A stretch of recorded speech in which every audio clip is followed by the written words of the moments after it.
Oke, baik. Assalamualaikum warahmatullahi wabarakatuh. Waalaikumsalam warahmatullahi wabarakatuh. Ya, selamat pagi anak-anak. Pagi, Bu. Bagaimana kabarnya hari ini? Alhamdulillah baik, Bu. Nah, baik. Sebelum memulai pembelajaran pada pagi hari ini, alangkah baiknya kita berdoa terlebih dahulu. Berdoa secara bersama-sama ya. Bismillahirrahmanirrahim.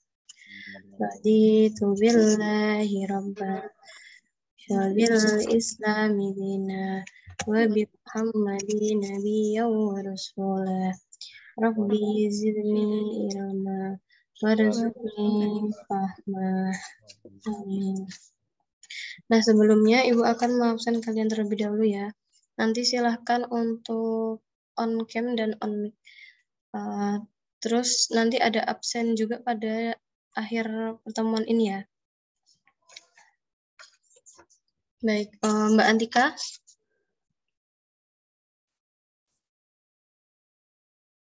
Mbak Antika.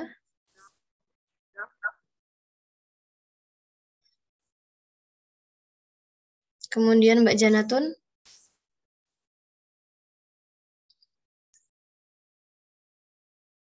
Hadir. Mbak Zahra.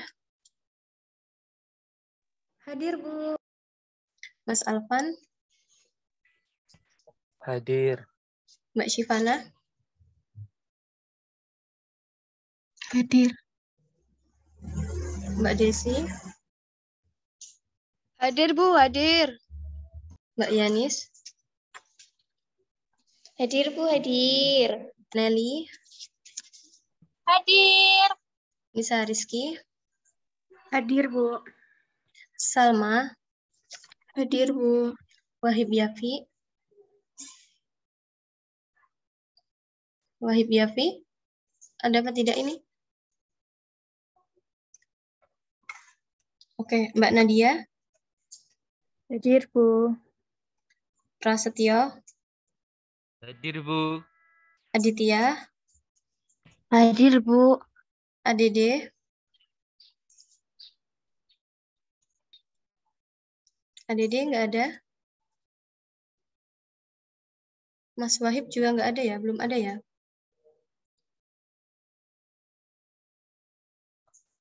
Oke, baik kalau gitu. Nah, pada pembelajaran pada pagi hari ini, kita akan membahas mengenai bertanggung jawab menjaga amanah. Nah, tentunya di sini kalian sudah paham mengenai bertanggung jawab menjaga amanah ini. Apa sih itu artinya bertanggung jawab itu? Ada yang tahu nggak? Coba Mas Alvan, bertanggung jawab itu apa, Mas? Bertanggung jawab itu apa ya? Tanggungan, Bu. Ya, menanggung segala sesuatu ya, Mas. Ya, menanggung amanah. Nah, setiap manusia itu memiliki tanggung jawab dalam menjaga dan melaksanakan amanah yang diterimanya. Nah, seperti kata Mas Alvan tadi, tanggung jawab itu adalah menanggung segala sesuatu yang diterimanya. Nah, tanggung jawab ini menjadi bagian hidup dari manusia, bahwa setiap manusia itu selalu akan diberi tanggung jawab. Manusia merasa bertanggung jawab karena ia menyadari akibat baik atau buruk dari perbuatannya itu, dan menyadari pula bahwa pihak lain memerlukan pengadilan atau pengorbanan. Nah, itu tadi yang dimaksud dalam mengenai tanggung jawab. Nah, selanjutnya amanah. Amanah itu dapat dipercaya atau sesuatu yang dipercayakan kepada orang lain. Jadi di sikap amanah ini melibatkan dua pihak, yang dimana antara keduanya itu harus saling menjaga amanah yang diberikan. Dan amanah ini berkenaan dengan tanggung jawab. Tugas yang harus diemban dan diselesaikan. Nah, orang yang amanah adalah apabila dia diberikan tugas oleh seseorang, itu akan segera diselesaikan dan ia akan bertanggung jawab untuk bisa menyelesaikannya. Semisal nih ketika kita disuruh ibu untuk membeli, misalnya membeli beras 3 kilo, membeli gula 2 kilo. Nah, kita harus membeli itu sesuai dengan apa yang diperintahkan oleh ibu kita. Jadi nggak boleh dikurangi seperti itu. Kalau dikurangi itu berarti tidak melaksanakan amanah yang diberikan. Begitu ya anak-anak. Nah, selanjutnya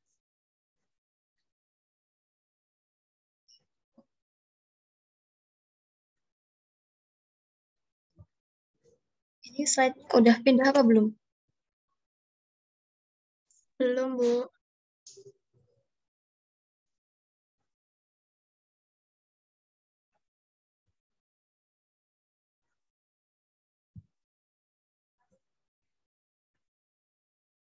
Nah, di sini kita akan membahas mengenai Quran Surat At-Tahrim ayat 6, Quran Surat Toha ayat 132, Quran Surat An-Nisa ayat 36, dan hadis tentang tanggung jawab sebagai pemimpin.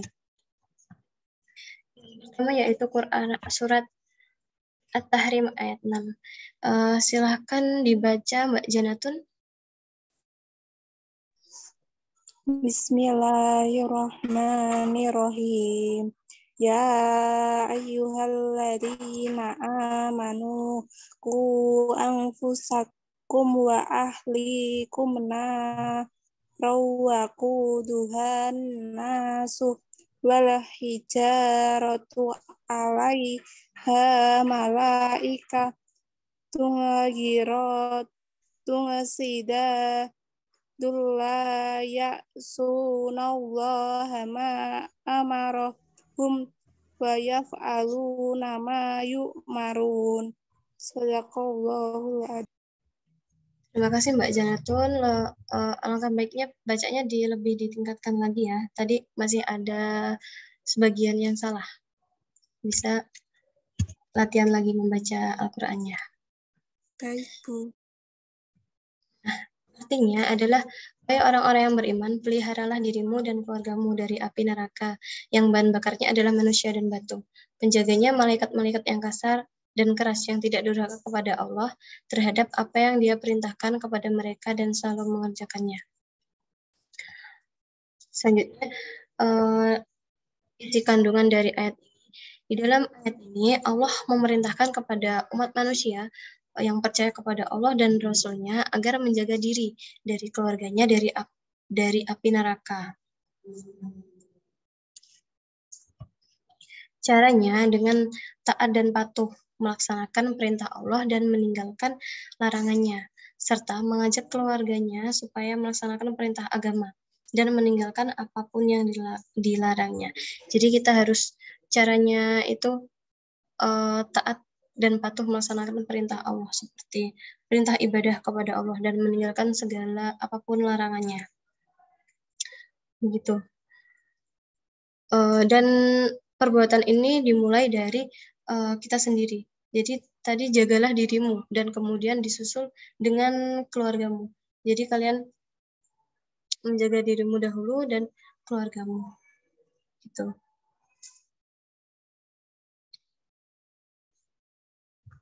Selanjutnya Quran Surat Toha ayat 132. Bismillahirrahmanirrahim. Wa'mur ahlaka bis-sholati wastabir 'alaiha la nas'aluka rizqa nahnu narzuqu wal 'aqibatu littaqwa. Yang artinya bisa dibacakan Mbak Salma? Dan perintahkanlah keluargamu melaksanakan sholat dan sabar dalam mengerjakannya. Kami tidak meminta rezeki kepadamu, kamilah yang memberi rezeki kepadamu. Dan akibat yang baik di akhirat adalah bagi orang yang bertakwa. Baik, terima kasih Mbak Salma.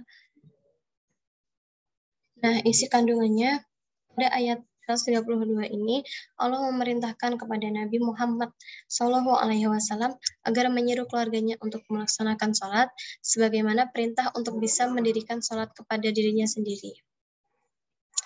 Dan diperintahkan untuk tidak tergiur kepada kekayaan dan kenikmatan orang-orang kafir. Demikianlah perintah Allah Subhanahu wa taala kepada Rasul-Nya sebagai bekal untuk menghadapi perjuangan berat yang patut dijadikan contoh tauladan bagi pejuang yang ingin menegakkan kebenaran. Nah, di sini mereka terlebih dahulu harus menjalin hubungan yang erat dengan penciptanya dengan cara mengerjakan sholat dan memperkokoh jiwanya dengan sifat tabah dan sabar. Jadi isinya di sini adalah menyeru keluarga untuk melaksanakan sholat sebagai perintah untuk bisa mendirikan sholat. Dan sebelum kita mengajak keluarga kita sholat, kita harus melaksanakan sholat terlebih dahulu.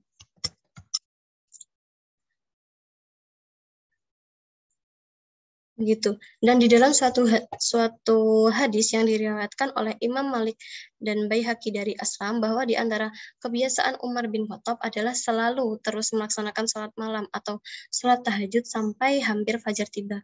Kemudian beliau membangunkan dan memerintahkan keluarganya untuk melakukan sholat dengan membaca ayat ini. Pelaksanaan perintah Allah Subhanahu wa taala ini sekaligus merupakan wujud nyata dari tanggung jawab seseorang terhadap keluarganya agar tidak menjadi umat yang lemah sehingga dapat diselamatkan dari api neraka. Gitu. Selanjutnya Quran surat An-Nisa ayat 36. Mari dibaca bersama-sama ya.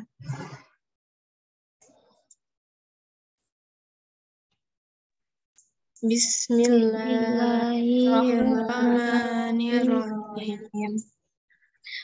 Wa'budullaha wa la tusyriku bihi syai'an wa bil walidayni ihsanan wa bil qurba wal yatama wal masakin wal jari qurba wal jari junubi wassahibi bil jambi wa bisabil wa ma malakat aymanukum inna allaha la yuhibbu man kana mukhtalan fakhura.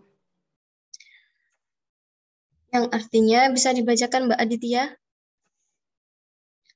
Artinya, dan sembahlah Allah dan janganlah kamu mempersekutukannya dengan sesuatu apapun. Dan berbuat baiklah kepada kedua orang tuamu, karib kerabat, anak-anak yatim, orang-orang miskin, tetangga dekat, dan tetangga jauh, teman sejawat, ibnu sabil, dan hamba sahaya yang kamu miliki. Sungguh Allah tidak menyukai orang yang sombong dan membanggakan diri. Oke. Kandungannya di dalam ayat ini secara umum, ayat ini tuh menjelaskan tentang kewajiban manusia kepada Allah Subhanahu wa taala dan kepada sesamanya. Nah, perintah ibadah ini bukan hanya ibadah ritual atau mahdah, yaitu ibadah yang cara, kadar, waktu, dan tempatnya itu sudah ditentukan oleh Allah Subhanahu wa taala seperti salat, zakat, puasa, dan haji. Tetapi ibadah yang mencakup ibadah wairu mahdah, yaitu semua pekerjaan yang baik yang dikerjakan dalam rangka hanya untuk memperoleh ridha Allah, bukan untuk perkara yang lain. Seperti membantu fakir miskin, memelihara anak yatim, menyantuni anak yatim, mengajarkan orang lain kepada hal-hal yang baik, seperti itu. Yang pelaksanaan dan tata caranya itu tidak diatur secara rinci dan diserahkan kepada manusia. Selanjutnya, di dalam ayat ini, Allah Subhanahu wa taala mengatur kewajiban manusia untuk berbuat baik kepada kedua orang tua. Setelah memerintahkan berbuat baik kepada orang tua, Allah juga menyuruh berbuat baik kepada teman, kepada karib kerabat. Begitu. Dan berlanjut untuk berbuat baik kepada anak yatim dan orang-orang miskin. Selain itu, Allah Subhanahu wa taala juga memerintahkan untuk berbuat baik kepada tetangga kita, baik itu tetangga dekat ataupun tetangga jauh.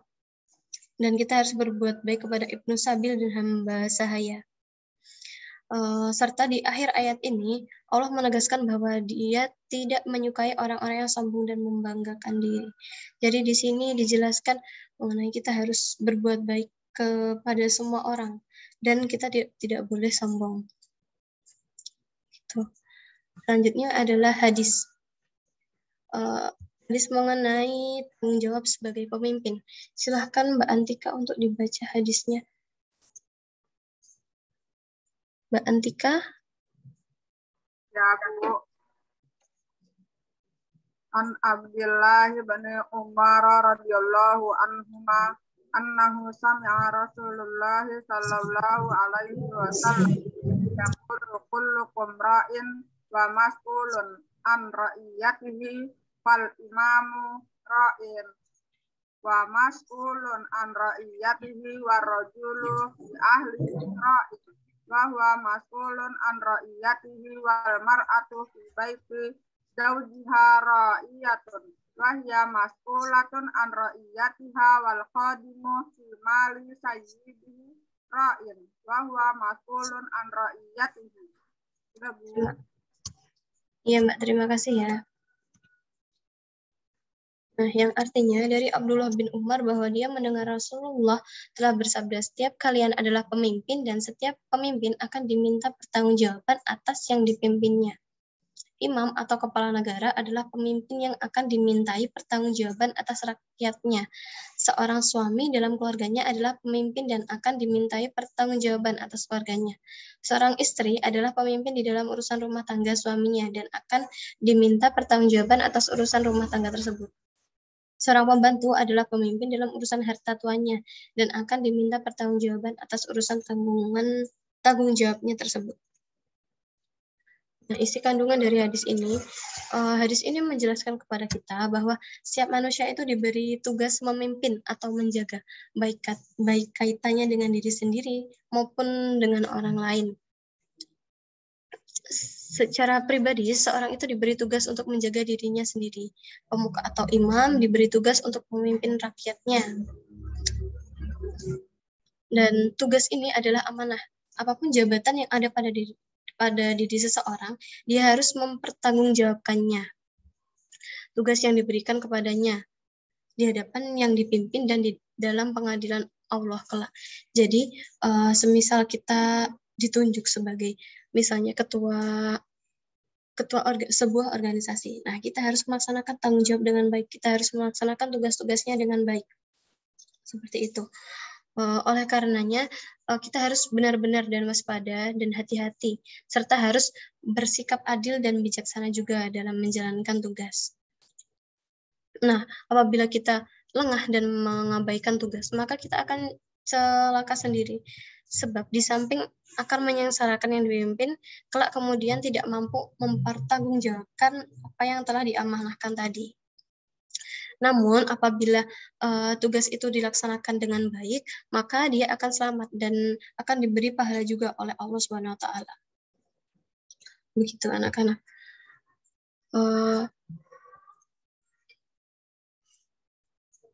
Nah, materi hari ini alhamdulillah telah selesai ya.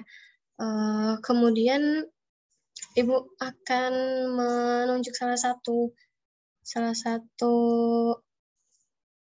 orang untuk memberikan contoh mengenai sikap dan perilaku yang dapat dilakukan sebagai pengamalan dari surat-surat tadi, ayat-ayat tadi.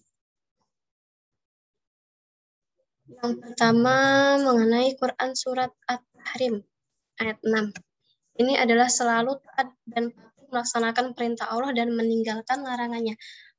Coba Mbak Aditya, silakan beri contoh satu aja mengenai sikap dan perilaku yang dapat dilakukan sebagai pengamalan dari Quran surat At-Tahrim ayat 6 ini. Contohnya dalam kehidupan sehari-hari aja, Mbak.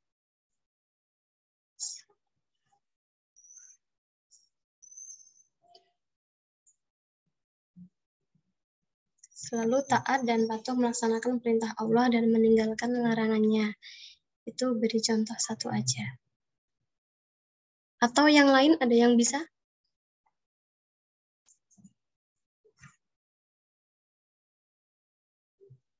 Mungkin Mbak Antika bisa membantu? sholat ya, Ya, sholat bisa. baca Al-Quran. Baca Al-Quran. Ya. Kalau Puasa. meninggal apa? Puasa. Ya, puasa juga bisa. Meninggalkan larangan-larangan Allah seperti apa?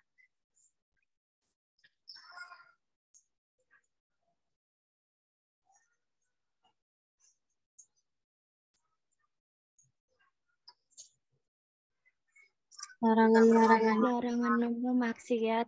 Ya, berbuat maksiat, bertindak kriminal, itu juga larangan-larangan Allah ya, kita harus meninggalkan. Oke, baik, udah cukup contohnya. Kemudian mengenai surat At-Taubah. Ini udah jelas ya, menyeru keluarganya untuk melaksanakan sholat. Kita harus mengingatkan keluarga untuk melaksanakan sholat. Begitu. Dan sebelumnya kita juga harus sholat. Baru kita mengingatkan keluarganya untuk sholat. Selanjutnya Quran Surat An-Nisa ayat 36. Nih, selalu melaksanakan ibadah, baik ibadah mahdah maupun ibadah wiru mahdah. Terus selalu berbakti kepada orang tua, sama berbuat baik kepada karib kerabat. Coba Mbak Salma silahkan beri contoh satu aja mengenai berbakti kepada orang tua itu apa aja sih dalam kehidupan sehari-hari, sama berbuat baik kepada teman, karib atau karib kerabat.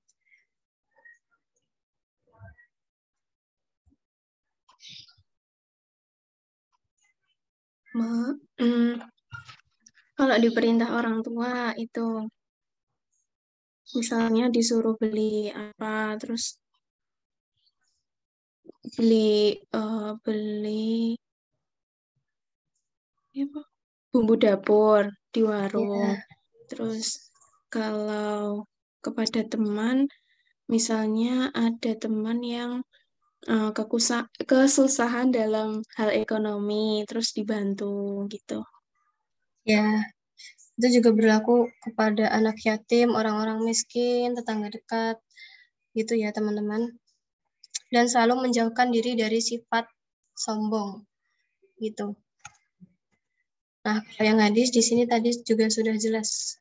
Tadi sudah Ibu contohkan mengenai jika kita menjadi pemimpin sebuah organisasi, kita harus bertanggung jawab dengan baik, melaksanakan tugas dengan baik, begitu.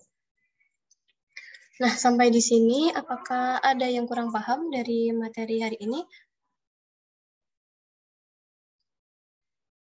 Kalau ada yang kurang paham, bisa langsung ditanyakan.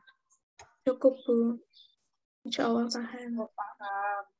Oke, baik. Alhamdulillah. Nah, di sini Ibu akan memberi tugas. Itu ada 4 tugasnya. Hafalkan ayat-ayat Quran tadi sama hadis. Nah, minggu depan kalian menyetorkan minimal 2. Minimal 2 dulu, nggak apa-apa. Nanti pertemuan berikutnya 2 lagi. Begitu. Begitu ya anak-anak, bisa dipahami? Bisa, Bu. Baik. Alhamdulillah pertemuan pada pagi hari ini telah selesai. Semoga ilmu yang dipelajari tadi bisa bermanfaat. Terima kasih. Assalamualaikum warahmatullahi wabarakatuh. Waalaikumsalam. Waalaikumsalam warahmatullahi wabarakatuh.